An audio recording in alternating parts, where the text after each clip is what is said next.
ओम श्री गणेशाय नमः। श्री जानकी वल्लभो विजयते।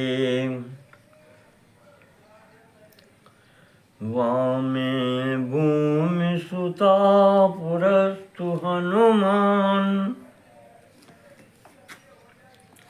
पृष्ठे सुमित्रा सुता शत्रुघ्नो भरतश्च पार्श्वदलयोर् वाय्वादिकोणेषु च सुग्रीवस्य विभीषणश्च युवराट् तारासुतो जाम्बवान् मध्ये नीलसरोजकोमलरुचिं रामं भजे श्यामलं।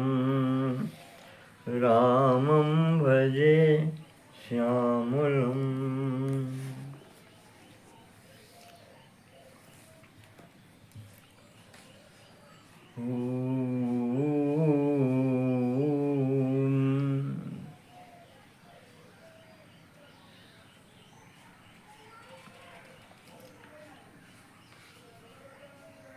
कल हमने आपको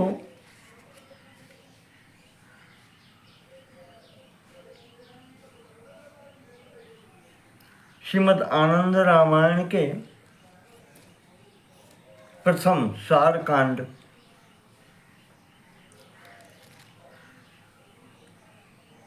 के 6वें अध्याय में बतलाया था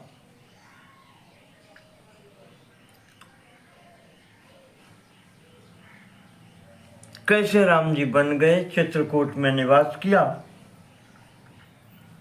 और वहां भरत जी वापस लेने के लिए पहुंचे तो उनको भी समझा बुझा करके वापस किया।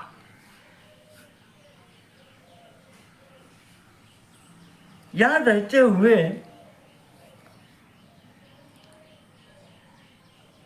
एक वर्ष व्यतीत हुआ। यहां तो यही लिखा है 1 वर्ष।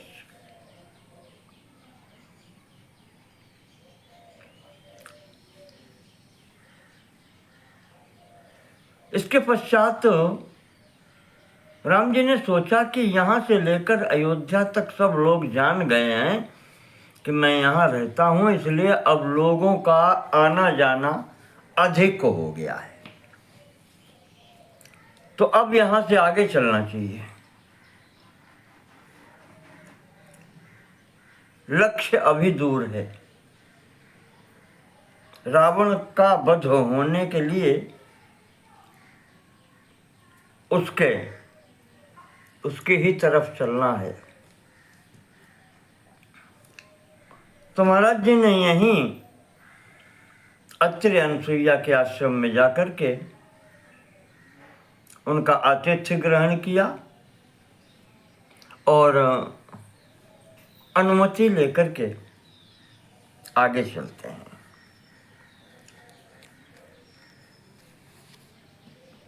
अत्रिर्विसर्जयामास रामो नत्वा ययौ वनम। चल दिए आगे को।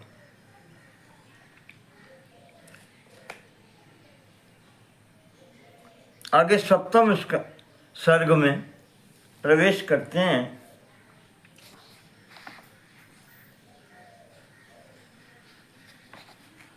तो अथ रामः सीतया तु लक्ष्मणेन समन्वितः ययौ स दण्डकारण्यम्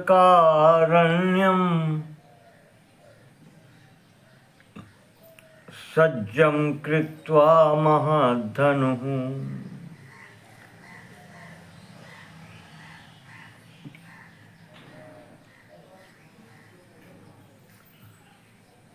राम जी ने अपने महान धनुष का सज्जीकृत्वा सज्जम कृत्वा,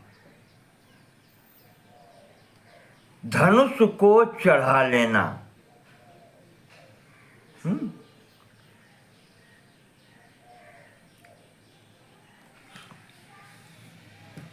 तैयार कर लेना।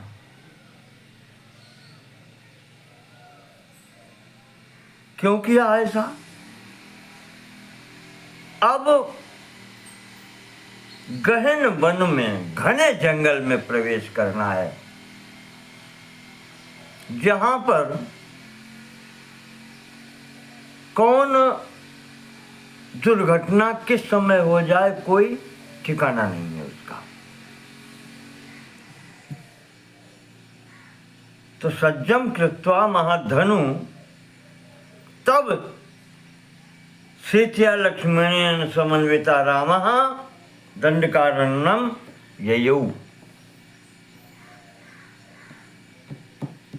सीता और लक्ष्मण को साथ लेकर के दंडकारण्य में प्रवेश किया, दंडक वन में प्रवेश किया। आगे राम जी हैं, उनके पीछे जानकी जी हैं, और उनके पीछे लक्ष्मण जी हैं।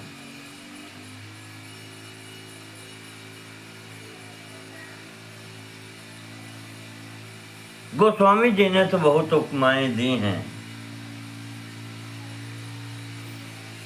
ब्रह्म जीव विच माया जैसे,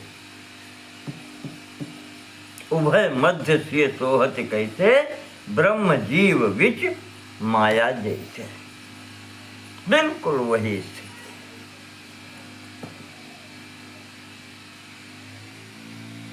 इस प्रकार से चल रहे हैं। वने दृष्ट्वाथ कासारम, स्नात्वा पीत्वा जलम सुखम। मार्ग में चलते हुए एक तालाब मिला, कासारम।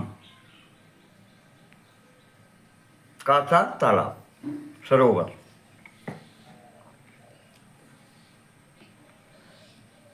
सुंदर अच्छा सा तालाब है, किनारे पर ठहरे हैं। स्नात्वा पीत्वा जलम सुखम, स्नान किया, जल पिया, और तस्याः भुक्त्वा फलानि पक्वानि तस्थुस्तत्र क्षणं त्रया। पास में ही वृक्ष आदि हैं, तो पके हुए फल जो वहाँ से मिले हैं उनका भोजन किया। तत्र क्षणं त्रयः तस्थु, 3 क्षण यहाँ पर रुके हैं।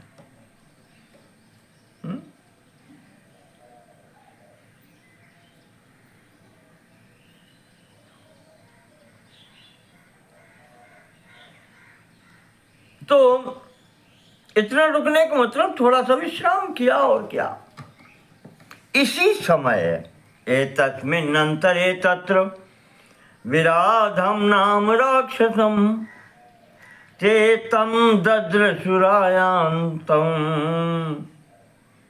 महासत्वं भयानकम। इन लोगों ने एक भयानक सत्वम जीव यानी राक्षस को आते हुए वहां पर देखा।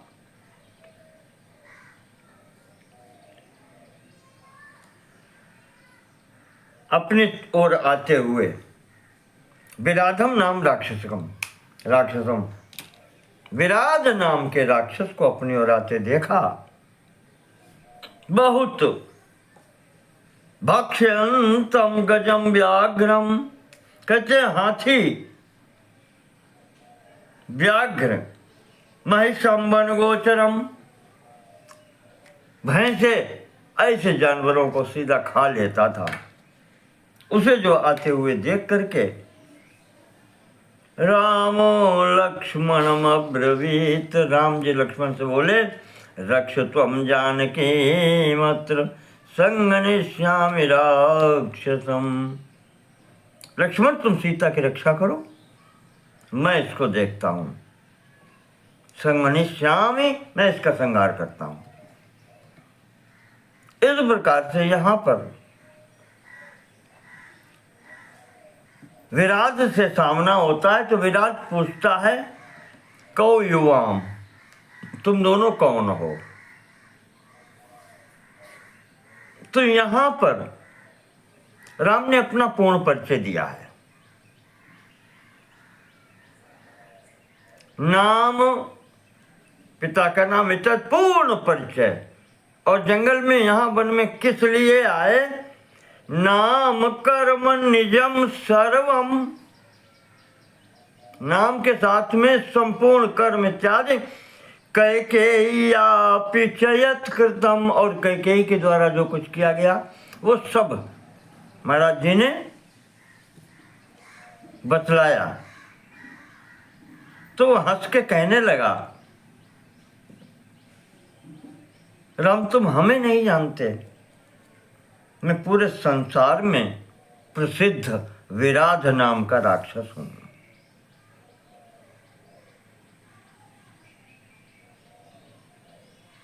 मेरे भय के कारण इस वन में कोई नहीं रहता। ऋषि मुनि तक स्थान छोड़ के चले गए। मद भयान मुनयः सर्वे त्यक्त्वा वनम इतो गता, यदि जीवितुमिच्छास्ति तो त्यक्त्वा सीताम पलायेताम न चेत् शीघ्रं भक्षयामि युवामहम्।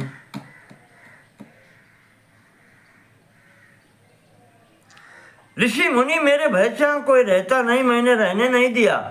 अगर जीवित रहने की इच्छा है तो वो कहता है सीता को छोड़ दो और भाग जाओ दोनों लोग यहाँ से, सीता को छोड़ दो।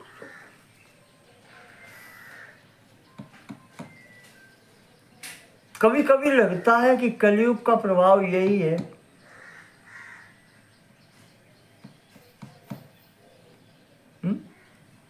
त्रेता में ये हो रहा, पत्नी छोड़ दो और स्वयं प्राण बचा के भाग जाओ।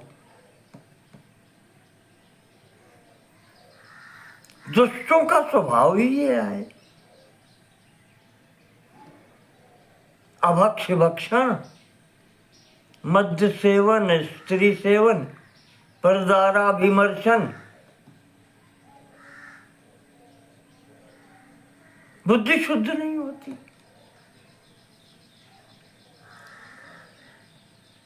और वो कहता है अगर ऐसा नहीं करोगे तो हम तुम्हें खा जाएंगे।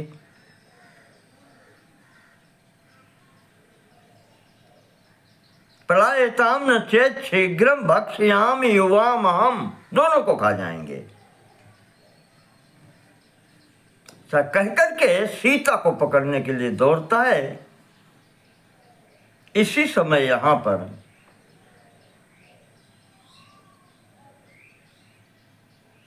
रामश्चिच्छेद तद्बाहु,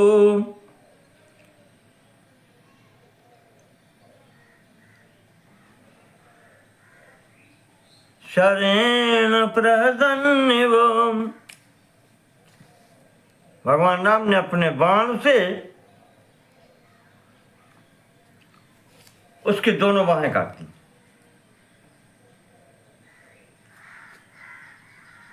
तो जब हाथ कट गए तो वो मुंह खोल करके खाने के लिए दौड़ता है राक्षस।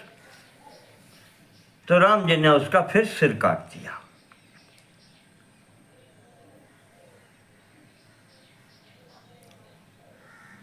इस प्रकार से विराध मारा गया तो विराध अपने शरीर को छोड़ करके देव स्वरूप में सामने आता है। भगवान का परिक्रमा करके उनको प्रणाम करता है और नत्वा रामम निजम व्रतम कथयामास सादरम, राम जी को प्रणाम करके अपना वृत्तांत निवेदन करता है कि कहता है कि दूर्वाससाहम सप्तस्तु पुरा विद्याधर शुभा। महाराज मैं विद्याधर था।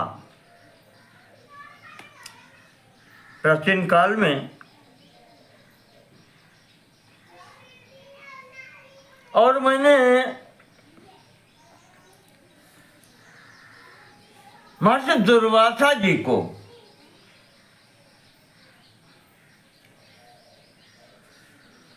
कष्ट दिया था, जिससे उन्होंने शाप दे दिया।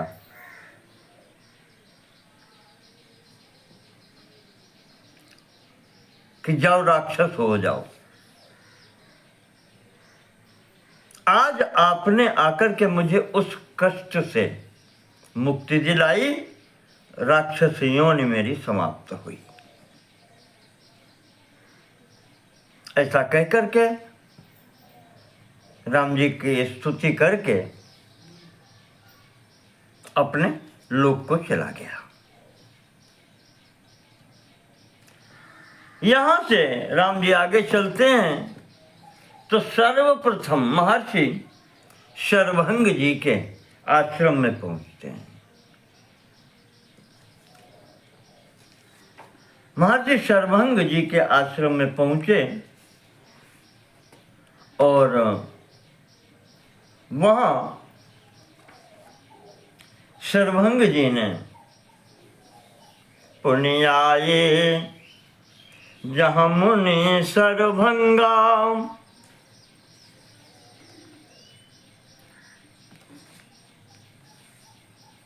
सुंदर अनुज जान के संगा।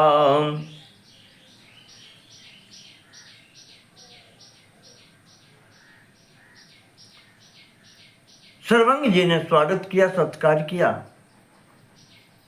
गोस्वामी जी भी लिखते हैं, अन्यत्र आया है इस आनंद रामायण में, कथा मैंने कहा संक्षिप्त कर दी बहुत।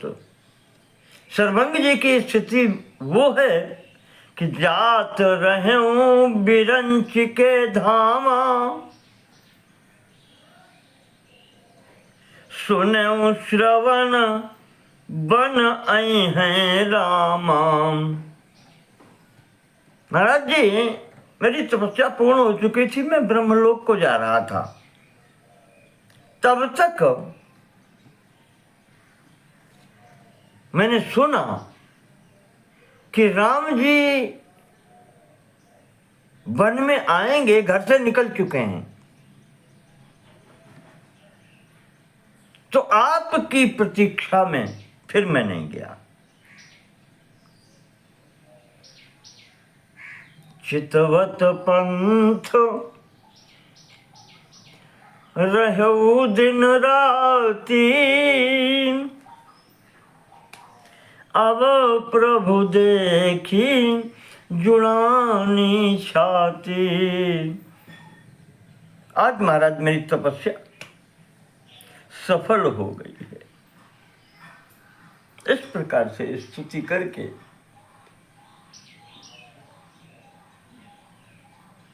एक रात्रि वहां विश्राम की आए शर्वभंग जी के आश्रम में। दूसरे दिन प्रातःकाल मुनिवर शर्वभंग जी ने कहा कि प्रभु थोड़ा रुक जाओ।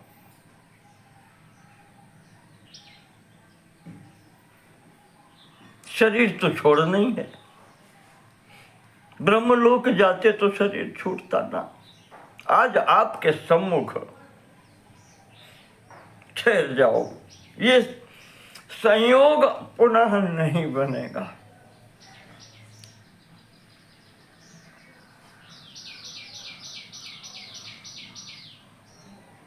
अस कहि जोग यज्ञनि तनु जारा, राम कृपा वैकुंठ सिधारा। इस प्रकार से महर्षि शर्वभंग जी ने राम के समक्ष अपना शरीर छोड़ करके परम धाम की प्राप्ति की। अब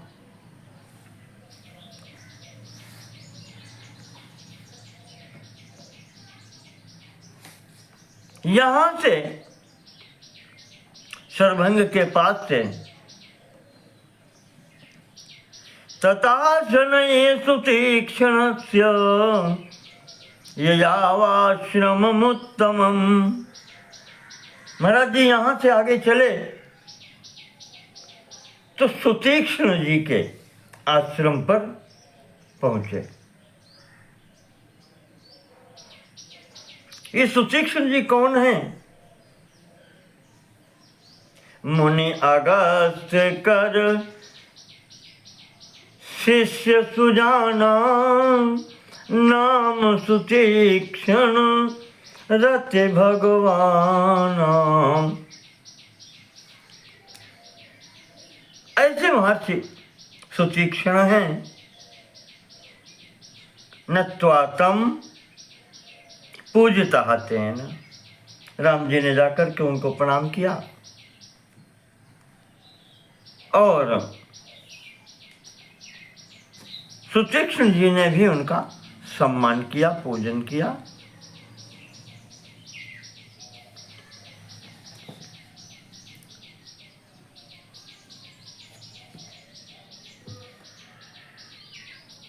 वहां पर महाराज जी कुछ दिन रहे।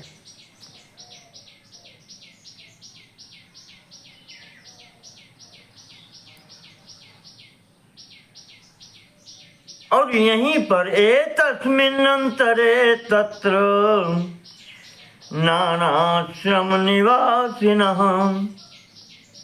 मुनयो राघवं द्रष्टुं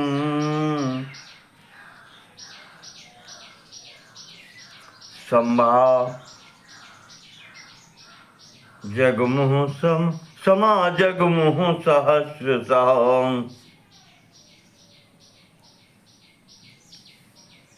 यहाँ पर बहुत से ऋषि मुनि भगवान के दर्शन करने के लिए आए हैं, आते रहे। तो मुझे याद आता है इस प्रसंग में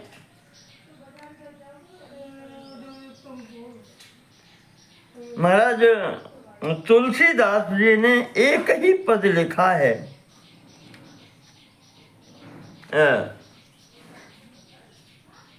एक ही छंद लिखा है यहाँ पर, अपनी कवितावली में संभवतः आया है कि ऋषि मुनि भी विचित्र प्रकार के थे।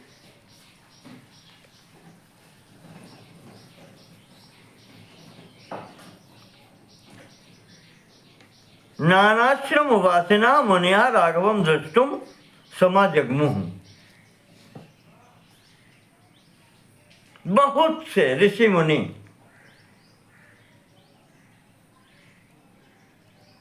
इसको लेकर के एक विनोदपूर्ण कवितावली में छंद लिखा है तुलसीदास जी ने कि विंध्य के वासी उदासी तपी, विंध्य के वासी उदासी तपी व्रतधारी महाबिनु नारी दुखारे। गोस्वामी जी का है, बताऊंगा ये कहां से आया है कि विंध्य के वासी उदासी तपी व्रतधारी महाबिनु नारी दुखारे। गौतम तीयतरी तुलसी सुकथा सुनिभे मुनि वृंद सुखारे। तो हुई है शिला सब चंद्रमुखी,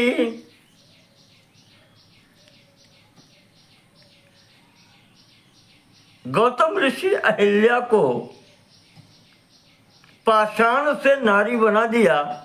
ये कीर्ति भगवान की ऐसी फैली है, उसी को लेकर के महाराज जी लिखते हैं कि हुई है शिला सब चंद्रमुखी, पर से पद मंजुल कंज तिहारे, कीन्ही भली रघुनायक जो कृपा करे कानन को पगुधारे।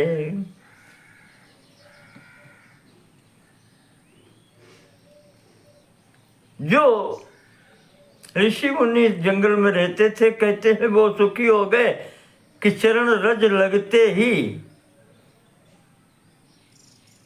छुअत शिला भई नारी सुहाई। पत्थर से स्त्री बन जाती है। तो कहते हैं ऋषि मुनि कि सब अकेले रहते थे, उन्होंने सोचा सबको एक एक स्त्री मिल जाएगी।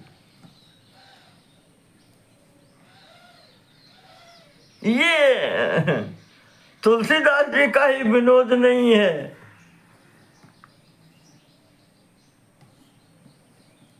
हनुमान नाटक कहा जाता है।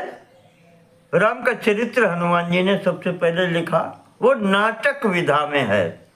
हनुमान नाटक के नाम से उसके कुछ मिले थे, पर आज की स्थिति में किसी अन्य लेखक ने जितने पढ़ने मिले उनको सब करके एक पुस्तक रूप में पुस्तकाकार दिया है। लेखक अभी भी उसका अज्ञात ही माना जाता है, लेकिन वो संभवतः दामोदर मिश्र ऐसे कुछ हैं जिन्होंने इस पुस्तक को संपादित किया है। ये इतने पतले स्वरूप में है। तो इसमें जो आता है, इसके संपादक या यूं कहें जिन्होंने इसको किया है,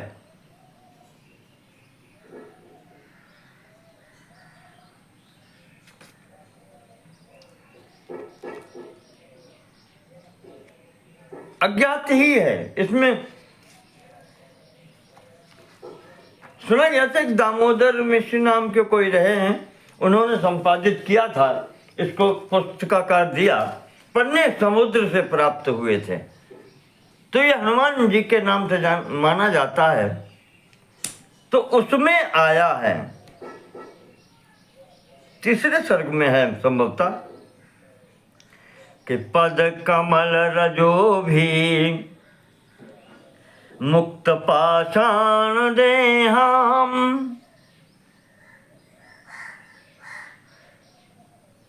कहा आपके चरण की रज ऐसी है, चरण धूल ऐसी है, पद कमल रजो भी जहां स्पर्श कर जाती है तो मुक्त पाषाण देहाम। वो पत्थर का शरीर भी मुक्त होकर के अलभत यद हल्याम गौतमो धर्म पत्नी। गौतम की धर्म पत्नी जो पत्थर के स्वरूप में, शिला के स्वरूप में पड़ी थी आश्रम में, उसने वो पत्थर का शरीर छोड़ करके पत्थर से अपने मूल स्वरूप नारी स्वरूप में आ गई। तो वही ऋषि मुनि कहते हैं कि त्वयि चरति विशीर्ण ग्राव विंध्याद्रिपादे।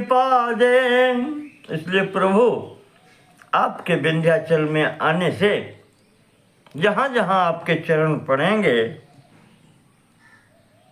त्वयि चरति, आपके यहाँ पर विचरण करते हुए, चलते हुए आपके चरण रज पा करके कति कति भविता रहा तापसा दारवंता। पता नहीं कितने तपस्वी मुनि स्त्री वाले हो जाएंगे, सबको एक एक स्त्री मिल जाएगी, हाथ से रोटी नहीं बनानी पड़ेगी, और क्या। तो इस प्रकार से उसी का भाव लेकर के गोस्वामी जी ने यहाँ लिखा है कि विंध्य के वासी उदासी तपी व्रतधारी महाविनु नारी दुखारे।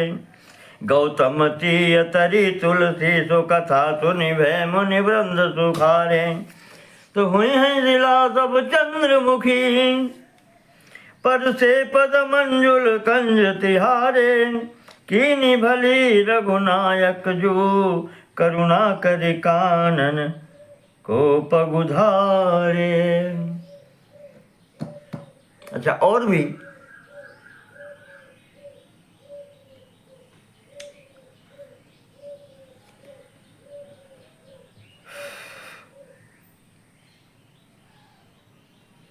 पुरा महर्षय सर्वे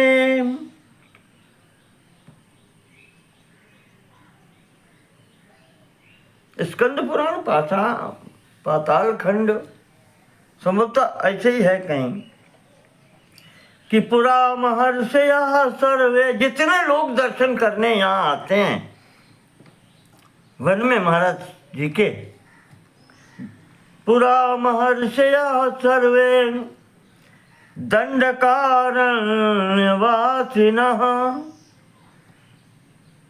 दृष्ट्वा रामं महात्मानं भोक्तुमिच्छन् सुविग्रहम्। तो सुंदर स्वरूप देख करके मोहित हो जाते हैं। देख रूप मोहे नर नारी दोनों। तो पुरा महर्षिया सर्वे, ऋषि मुनि भी मोहित हो गए। सीता जी के भाग्य की सराहना करते हैं। पत्नी स्वरूप ही मिल जाए ऐसे पुरुष की। भोक्तुम इच्छन, ऋषियों मुनियों के शरीर में भी उस भावना का उदय हो गया। हृच्छयो हृद विकार कामः, कामना उत्पन्न हो गई।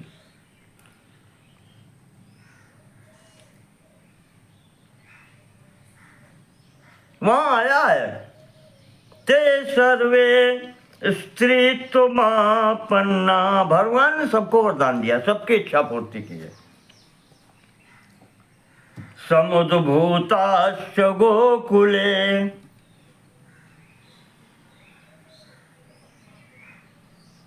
वरदान दिया कि चलो तुम सब लोग गोकुल पहुंचना।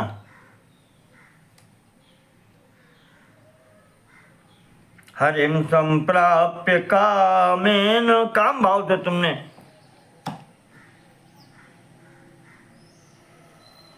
भगवान को प्राप्त करने की आशा व्यक्त की है, इच्छा व्यक्त की है, तो गोपी स्वरूप में पहुंचो।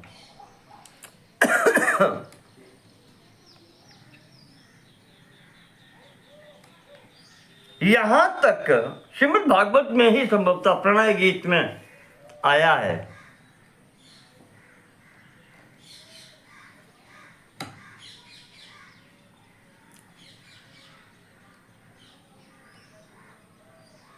ऋषि मुनि ये सब, पशु पक्षी गोपी, यहां तक वृक्ष लता गुल्म, ये सब साधक ही हैं वहां पर वृंदावन में।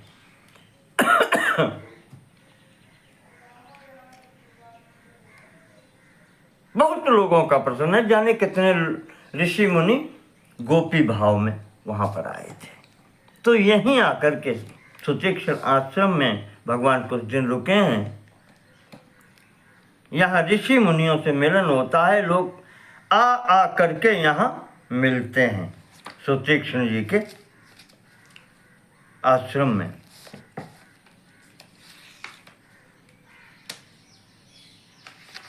तो ऐसी स्थिति में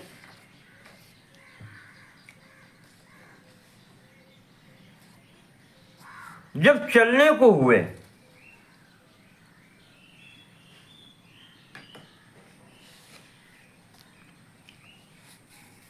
तो सुतीक्षण जी के आश्रम में कहते हैं कि यहाँ पर जब संतों से मिलने को होता रहा, तब यहाँ से जब चलते हैं आगे तो कोई दूसरा ऋषि रोक लेता है। एक रात्रम त्रिरात्रम वा, कोई कहता है एक ही रात रुक जाओ, कहीं 3 रातों 5 रातों 7 दिन, कहीं 15 दिन, कहीं महीने भर, ऐसे रुकना पड़ रहा है।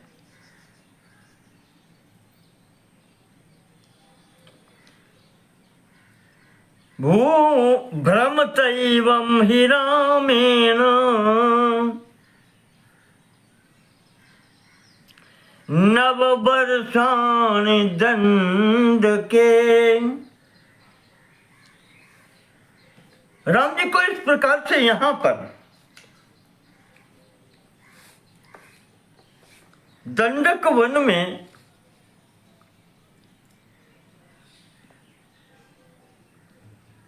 सुतीक्ष्ण आश्रम से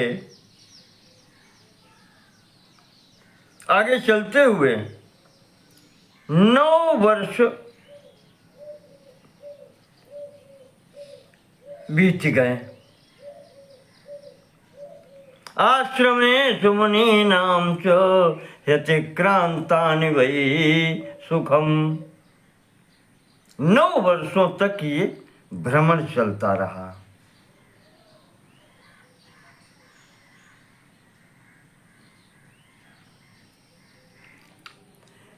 इसके बाद में महाराज जी ने कहा कि चलो अगस्त जी के आश्रम में चलेंगे। तो सुतीक्ष्ण जी ने कहा महाराज हम भी चलेंगे, बहुत दिन हो गए।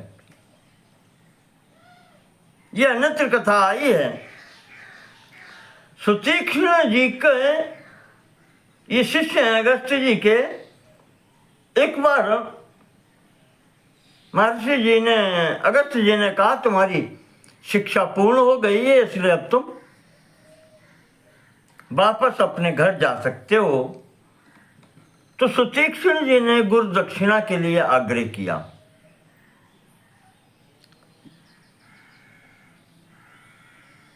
महर्षि अगस्त ने कहा कि बेटा तुम्हारे पास अब क्या है, मैं आशीर्वाद दे रहा हूं, तुम्हारी शिक्षा समाप्त हो गई,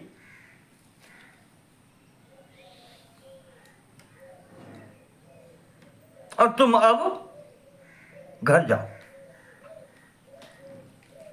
तुमसे कुछ नहीं चाहिए।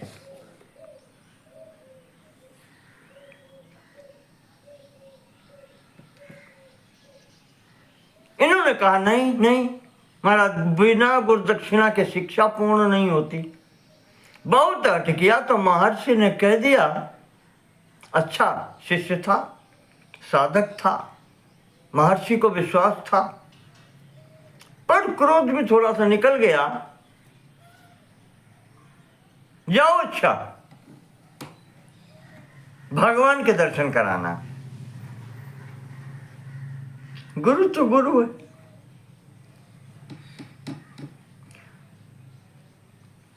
अगस्त जी ने, गुरु वाक्य है, इसे कहते हैं श्रद्धा। शास्त्रेषु गुरु वाक्येषु सत्य बुद्ध्यावधारणा, सा श्रद्धा कथिता मुनिवीर यया वस्तु उपलभ्यते। आदि शंकराचार्य कहते हैं शास्त्र की वाणी और गुरु की वाणी को सत्य समझकर वैसे ही धारण कर लेना, इसको कहते हैं श्रद्धा। और जिसके पास ये होती है यया वस्तु उपलब्धते, अगर श्रद्धा है, सा श्रद्धा, इसी से वस्तु की प्राप्ति होती है। वस्तु परमात्मा की सिद्धि हो जाती है। वेदांत में वस्तु उस वास्तविक सत्ता को कहते हैं जिसे परमात्मा सत्ता कहते हैं। एकमात्र सच्चिदानंद घन स्वरूपिणा।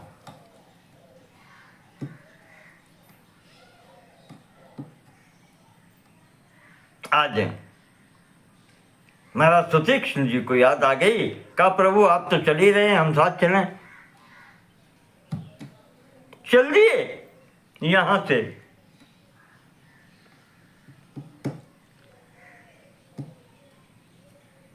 यहां लिखा है कि 9 वर्ष दंडक वन में रहे।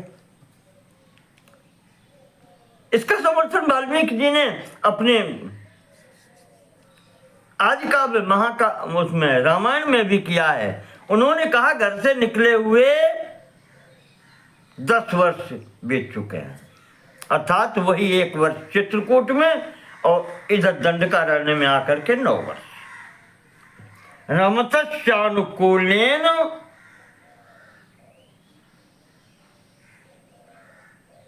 ययुः संवत्सरा 10।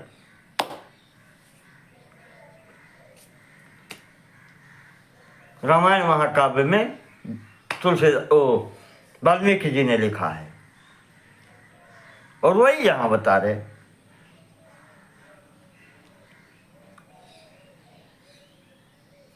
तो इस प्रकार से सुतीक्ष्ण जी के साथ में महाराज जी अगस्त जी के आश्रम पहुंचते हैं।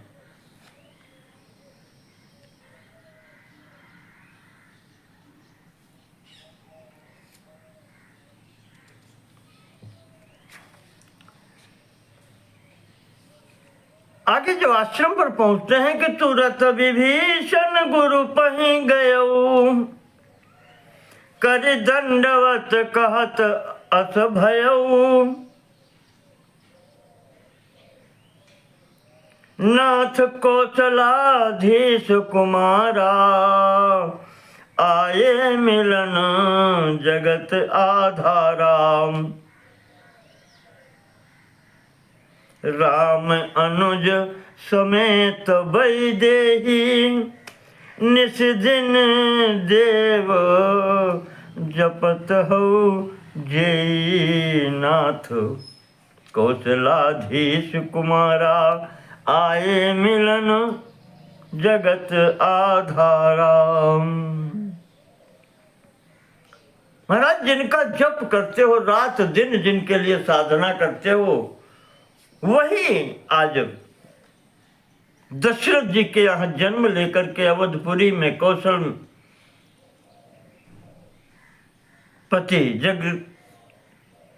दशरथ जी महाराज के पुत्र के स्वरूप में संपूर्ण जगत के आधार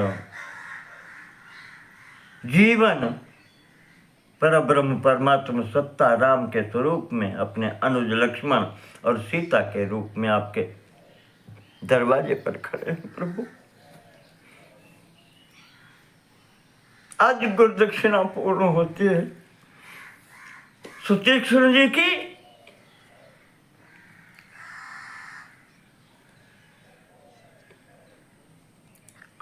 महाराज जी ने आकर के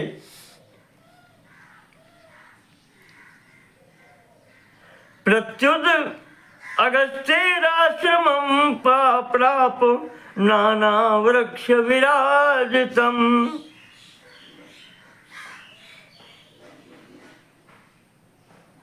प्रत्युद्गम्य मुनिश्चापि मुनिभिर्वटुभिर्वृता, राघवं तं समालिंग्य स्वाश्रमं तेन सोययौ। महाराज जी ने आगे आकर के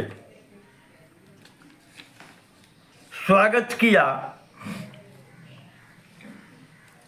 राम जी का अपने शिष्यों के साथ में और आश्रम के अंदर ले गए, सम्मान किया, पूजन किया। राम जी ने भी प्रणाम किया महर्षि को। कुछ दिन यहाँ रहे। यहाँ महर्षि ने ततो रामो ददौ चापम महेंद्रेण रामार्थे स्थापितं पुरा। ददौ चापम महेंद्रेण रामार्थम स्थापितम पुरा। इंद्र के द्वारा यहाँ पर रखा हुआ उनका धनुष राम जी को दिया गया, महर्षि अगस्त्य जी ने दिया है। अक्षयौ बाण तूणीरौ, अक्षय तूणीर तरकस जिसको कहते हैं, इसमें बाण रखे जाते हैं, वो कभी खाली नहीं होता, चाहे जितना उसको प्रयोग करें, अक्षय है। खंगम रत्न विभूषितम, और यहाँ एक खंग रखी थी, तलवार बड़ी सी, रत्न विभूषितम खंगम, वो महर्षि अगस्त्य ने दी। ये भगवान ने यहाँ पर राम जी ने स्वीकार की है। इसके पश्चात ततो रामो मुनेर्वाक्यात्,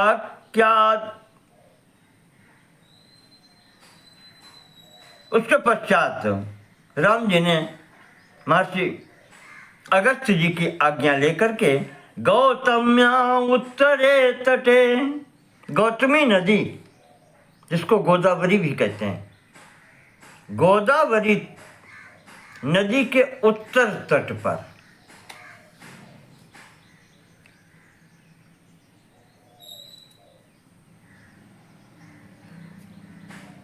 कुटिया बनाई। इस स्थान का नाम था पंचवटी। ययौ पंचवटीं रम्यां मार्गे दृष्ट्वाथ पक्षिणं जटायुषं नगाकारं अरुणात्मजमुत्तमम्। यहाँ पर पंचवटी जाते समय, गोदावरी किनारे जाते समय मार्ग में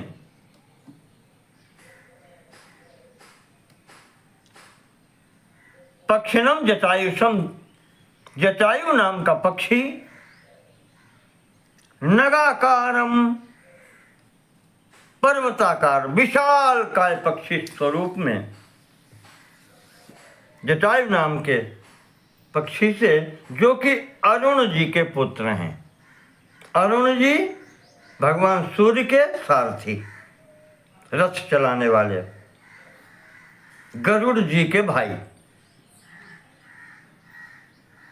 अरुण के ये पुत्र हैं।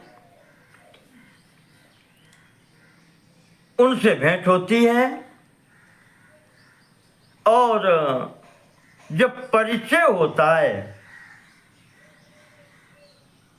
तो वो बताते हैं जटायु जी कि सखायम स्वपितुः चापि, अयम स्वपितुः सखा,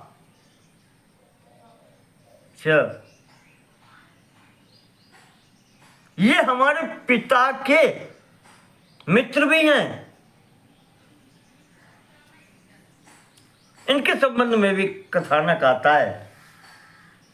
किसी युद्ध में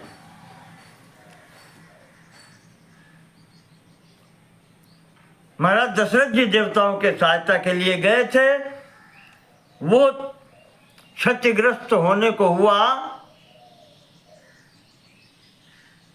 तो महाराज जटायु ने नीचे से उसको सहारा दे दिया, जिससे महाराज जी की विजय हुई, दशरथ जी की। वहां पर दोनों की मित्रता हुई। कहते हैं कि महाराज जटायु जी ने कहा था कि प्रथम पुत्र मुझे देना, मेरी कोई संतान तो है नहीं, जटायु जी की कोई संतान नहीं आगे,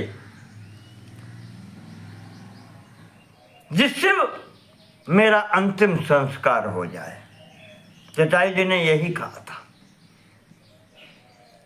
इस प्रकार से दशरथ जी ने समर्थन किया था उनकी बात का कि हाँ ऐसे ही होगा।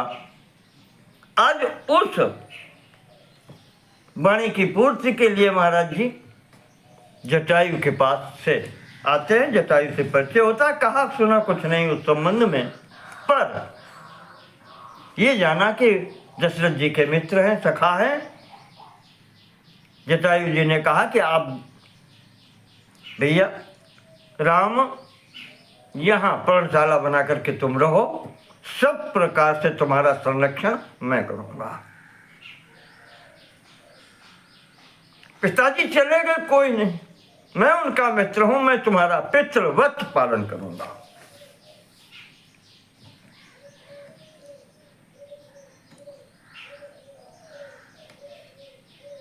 तो सीताम संरक्षयामास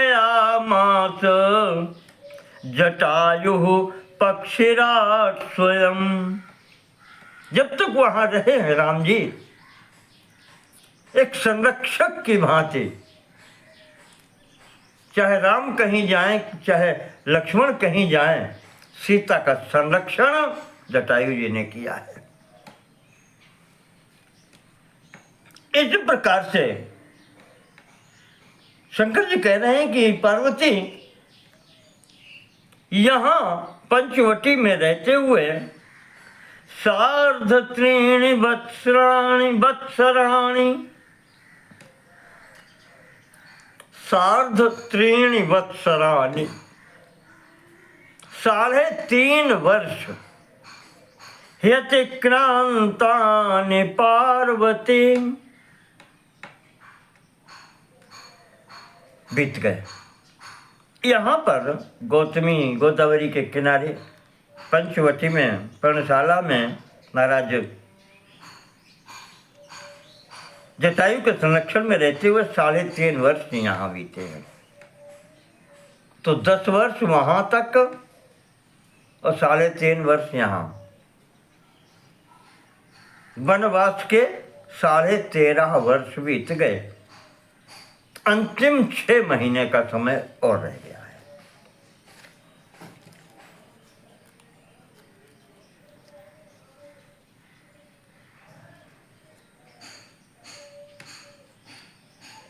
कहते हैं यहां रहते हुए लक्ष्मण जी जब इधर उधर जाते थे तो जैसे तलवार इनके पास थी, राम जी को तो महर्षि अगस्त्य ने दी, लक्ष्मण के साथ तो थी, धनुष बाण और खंग इत्यादि सब था।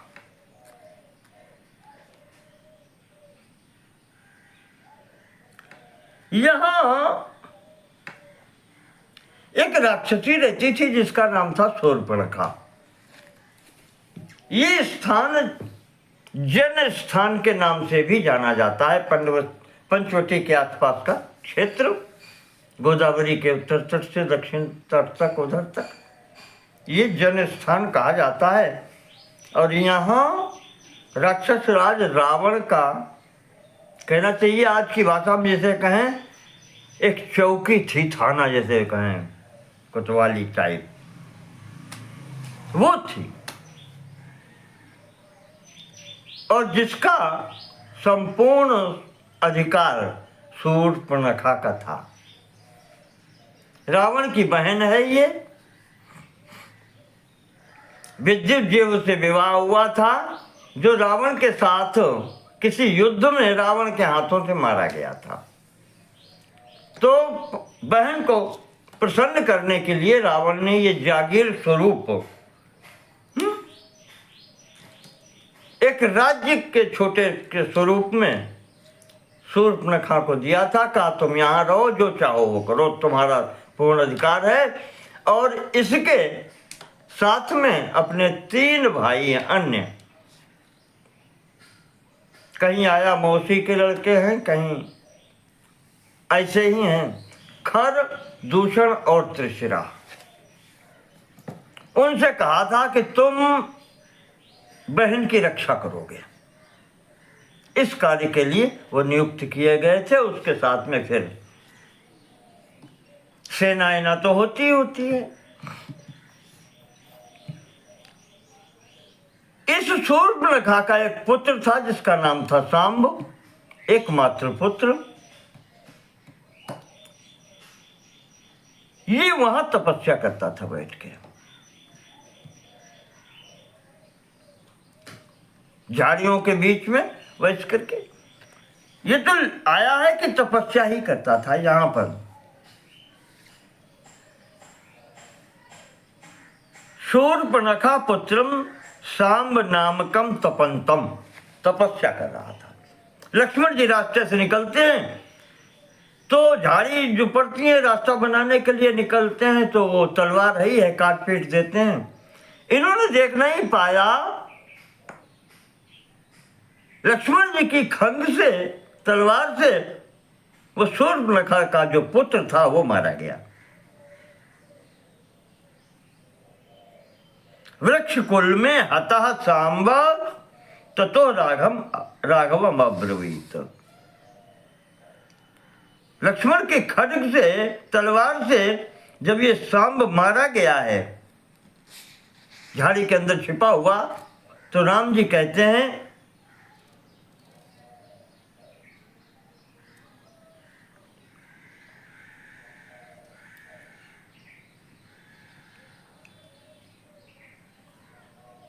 हाँ,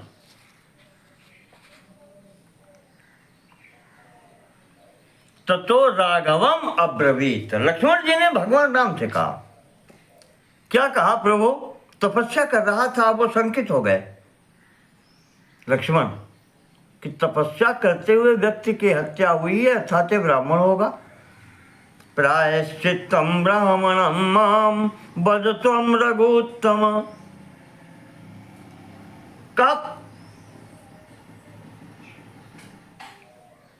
ब्रह्म हत्या हो गई है प्रभु, तपस्या करते हुए लगता है ब्राह्मण मारा गया, तो प्रायश्चित्त क्या होता है वो बताओ आप।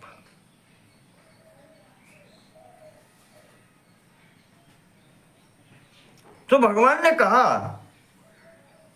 लक्ष्मण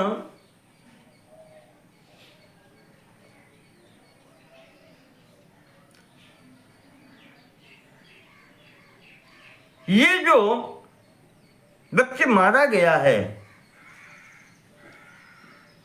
राक्षसो न मुनिर हतः। लक्ष्मण ये राक्षस था, ये मुनि नहीं है, ब्राह्मण नहीं है। तो प्रायश्चित्त की कोई आवश्यकता नहीं है। इसी बीच में पुत्र दुख से ये घूमती हुई, अब वो वहां की स्वामिनी है तो सोचना तो मिली गई होगी। तन स्मरंती पुत्र दुख राक्षसी काम रूपिणी। इच्छा अनुसार रूप को धारण करने वाली वो राक्षसी इधर से निकली। एकदा पंचवट्याम सा रामम दृष्ट्वाथ राक्षसी। उसने राम जी को देखा, सुंदर स्वरूप देख करके मोहित हो गई। पुत्र दुख से दुखी थी, फिर भी उसने बहुत सुंदर स्वरूप बनाया। और स्वरूप बना करके महाराज जी कहते हैं आई तो थी वो मारने के लिए। कापट्य बुद्ध्या श्री रामम सानुजम हंतुम उद्यता। राम को लक्ष्मण सहित मारने के उद्देश्य से आई थी। उसे पता चल चुका था कि पुत्र की हत्या इन लोगों ने की है। आकर के अब सुंदर स्वरूप बनाया है तो सुंदर वाणी भी बोलना है। बचने का दरिद्रता। पूछती है कि तुम दोनों कौन हो?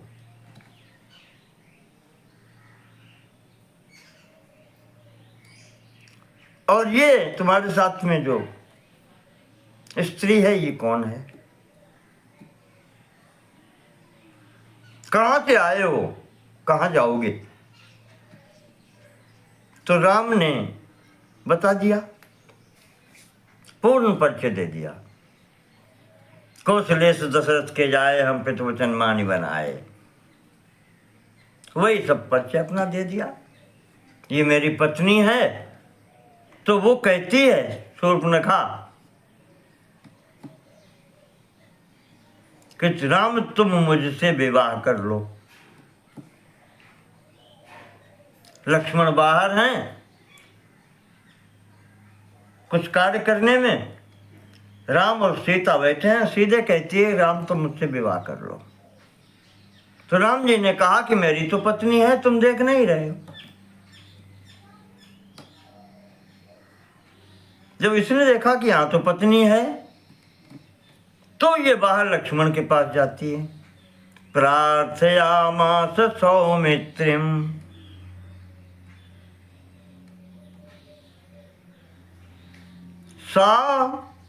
सा प्रार्थयामास सौमित्रिम, वो जाकर के वहां लक्ष्मण से प्रार्थना करती है कि तुम ही कर लो। सोप्युत्तरम ददौ, उन्होंने भी उत्तर दे दिया। क्या कह दिया?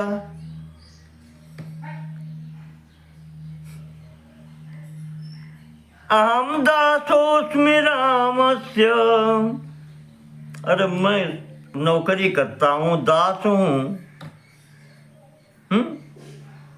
त्वं तु दासी भविष्यति, जब मैं दास हूं तुम मुझसे विवाह करोगी तो दासी हो जाओगी, तुम्हें नौकरी करनी पड़ेगी। तुम इतने बड़े जनस्थान के स्वामी नहीं हो। लक्ष्मण जी जान रहे थे कि अंदर से यही नाटक करके आई है, तो वैसे ही जवाब इन्होंने दे दिया कि वहां राम से अगर विवाह करती तो स्वामिनी होती, मैं तो उनका दास हूं। एक वनवासी का दास होना और तुम मेरे से विवाह करोगी तो तुम भी दासी हो जाओगी। ये जब सुना उसने तो अब इसे क्रोध आया, और जब क्रोध आया तो क्रोध आया, कहा सीता के कारण मेरा कार्य नहीं हो पा रहा। अगर ये न होती स्त्री इसके साथ में तो मेरा विवाह हो जाता। इसलिए वो सीता पर झपटी, राम जी ने निवारण किया। और यहाँ जो लिखा है कि राम जी ने अपना एक बाण निकाल करके इसके हाथ में दिया,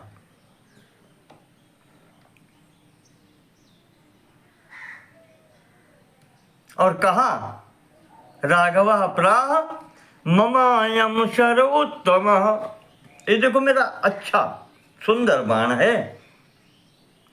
कहा ये बाण तुम निशानी के रूप में बाहर ले जाओ, लक्ष्मण को दे देना, वो तुम्हारी इच्छा पूर्ति कर देंगे।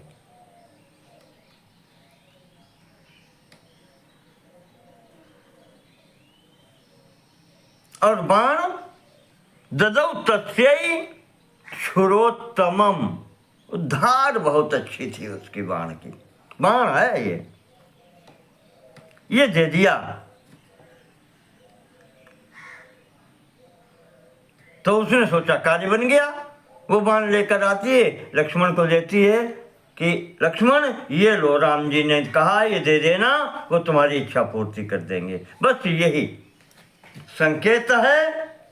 लक्ष्मण जी ने उसी बाण का संधान करके प्रयोग कर दिया। उसी बाण ने इसके नाक कान सब काट लिए और आकर के अक्षय तुंगीर जो है राम जी के उसमें प्रवेश कर गया। अब ये रोती हुई अपने स्थान को वापस पहुंचती है,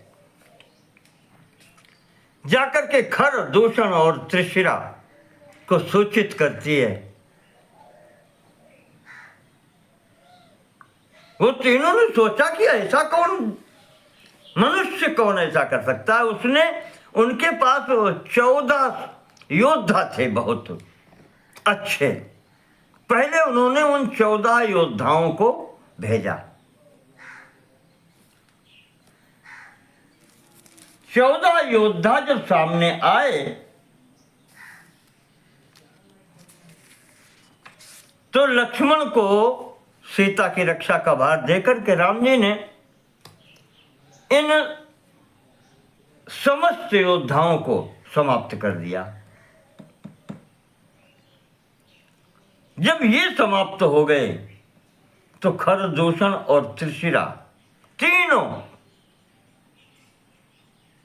14,000 की सेना इनके पास थी, ये लेकर के सामने आते हैं। उसी प्रकार से लक्ष्मण जी सीता की रक्षा में रहे, राम जी ने खरदूषण सहित इनकी संपूर्ण 14,000 सेना ऐसे समाप्त की है। यहां भी उसका विवरण दिया गया है।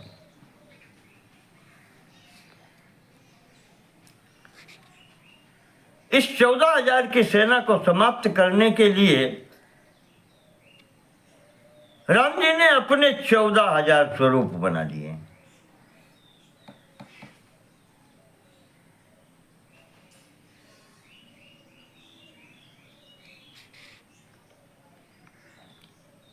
इस प्रकार से यहां पर खराद्या कंटकायत्र स्थितास्तत्र त्रिकंटकम क्षेत्रम ख्यातम त्र्यंबकालाख्यम तदेव प्रोच्यते भुवि। ये क्षेत्र वही है जहां भगवान त्र्यंबकेश्वर का निवास है। आपको याद होगा भगवान शिव का ये ज्योतिर्लिंग है, उसी पंचवटी क्षेत्र के पास में गौतमी के तट पर। कहते हैं गोदावरी का आविर्भाव यहीं से हुआ है, महाराज त्र्यंबकेश्वर महादेव के सानिध्य से। ये स्थान त्रिकंटक भी कहा जाता है और महाराज शिव जी का क्षेत्र होने से त्र्यंबकेश्वर क्षेत्र भी कहा जाता है। नासिक के पास में पड़ता है।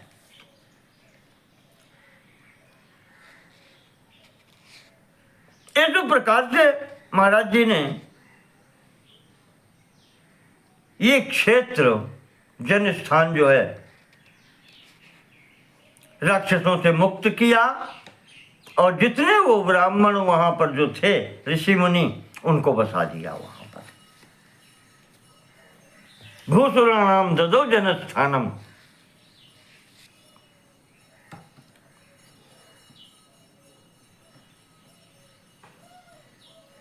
शिव जी कहते हैं इसी समय उस पर ब्रह्म परमात्मा ने अपनी पराशक्ति से परामर्श किया।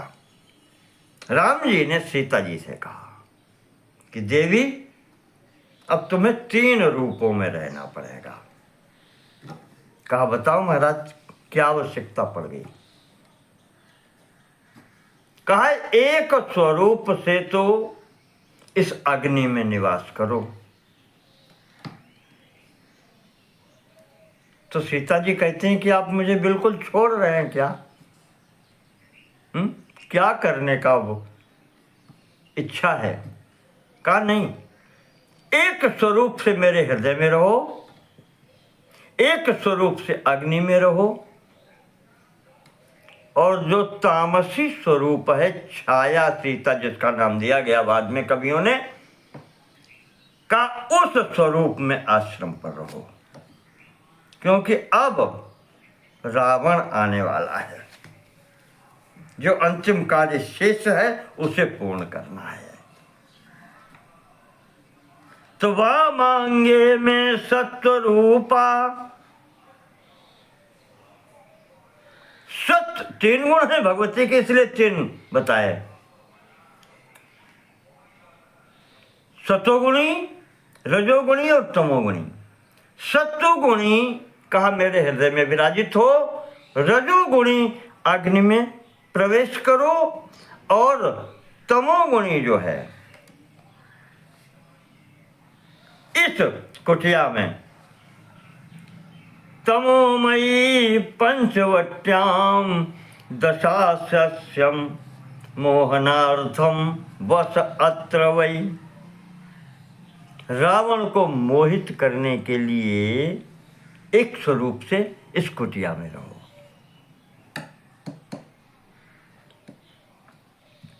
कहा ठीक है महाराज। इधर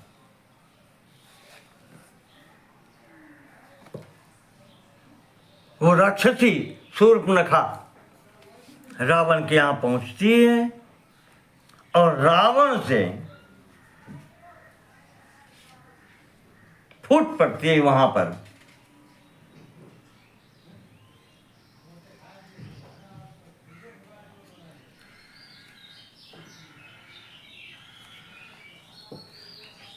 कहती है कि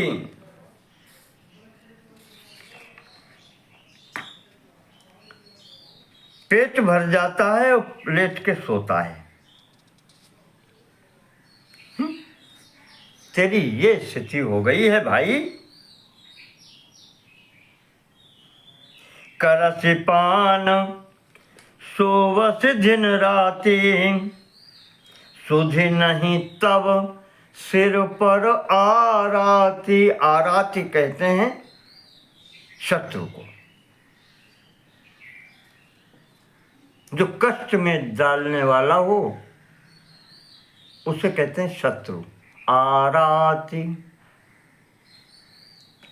का शत्रु सिर पर चढ़ा आया है, तुझे कोई खबर नहीं, कोई समाचार नहीं तेरे पास।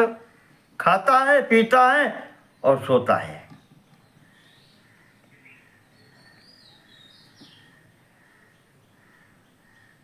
राज नीति बिनु धन बिनु धर्मा, हरि ही समर्पे बिनु सत्कर्मा। राजा की राज्य बिना नीति के पालन किए हुए स्थिर नहीं रहती। कहते हैं राजा के नीति के अंतर्गत सभी नीतियां आ जाती हैं। साम दान दंड भेद ये सब राजा की नीति हैं। कूटनीति, भेद नीति सब है उसमें। कहा राजा की राज्य नीति के बिना नष्ट होती है। जिसका कोई नीति न हो, जिसका कोई लक्ष्य न हो, क्या करना और क्यों करना और कैसे करना, कोई लक्ष्य नहीं, लक्ष्य विहीन नीति जिसके पास है वो राज्य नहीं रह सकती उसकी। धन बिनु धर्मा, धार्मिक कार्य अगर लौकिक स्थिति में करने हैं तो धन की आवश्यकता पड़ेगी। और हरि ही समर्पे बिनु सत्कर्मा, कोई भी पुण्य कार्य अंततः भगवान को समर्पित किया जाता है। तुदीयम वस्तु गोविंद तुभ्यमेव समर्पये, ये न तुदंगी कमले रतिम में यक्ष शाश्वती। भगवत कृपा पाने के लिए भगवान के ही निमित्त कर्म किया जाता है, उन्हीं को समर्पित किया जाता है। ऐसे विद्या बिनु विवेक उपजाए, उस विद्या से क्या लाभ है जिससे विवेक न हो, अपने अच्छे बुरे का ज्ञान न हो। अब श्रम फल पड़े किए अरु पाए, ऐसी विद्या से तो फिर यही है, श्रम एव ही केवलम, परिश्रम किया लाभ कुछ नहीं है।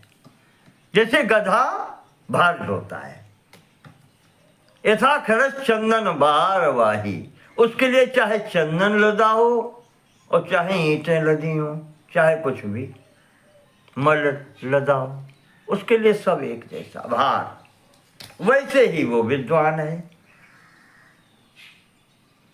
अगर विद्या का उसके जीवन पर उस पर कोई प्रभाव नहीं है तो वो विद्या व्यर्थ है फिर। और विद्या वही है, सा विद्या या विमुक्त है। इस प्रकार से बहुत सी बातें वो कहती है और कहती है कि पुराने बुजुर्गों ने कहा है, पुराने हमारे पुरखों ने कहा है कि रिपु रुज पावक पाप प्रभु, रिपु रुज पावक पाप प्रभु अहि गनिय न छोट करे।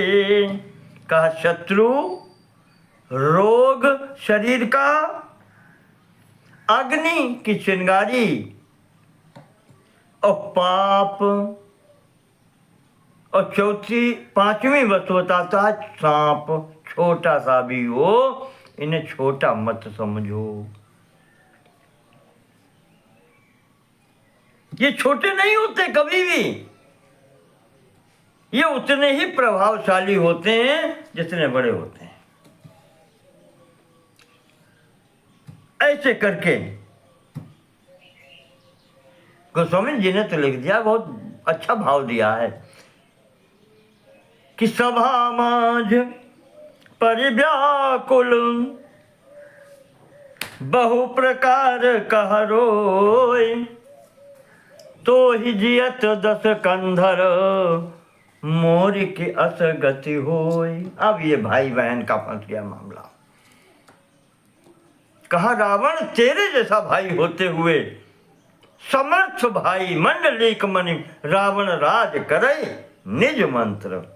संपूर्ण पृथ्वी पर स्वर्ग लोक से लेकर पाताल तीनों लोक में जिसका सामना करने वाला नहीं है आज, और तेरे जैसा भाई होते हुए आज मेरी ये दुर्दशा, तेरी बहन की ये दुर्दशा धिक्कार है।